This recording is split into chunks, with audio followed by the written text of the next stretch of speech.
Hello everyone, welcome back to the channel.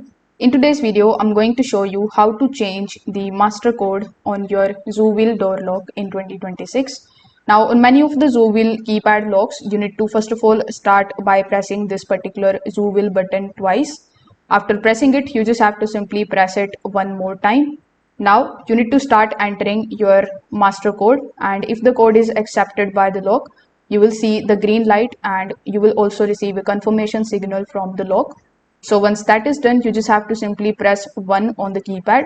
After doing so, this is the menu option that is used to change the existing master code on the supported Zowill models.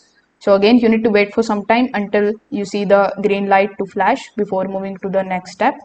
Now, after pressing 1 and after once the lock showed you the green light, you just have to simply start entering the new master code that you want to set. So once you are done with it, you just have to simply enter the same code again for the confirmation.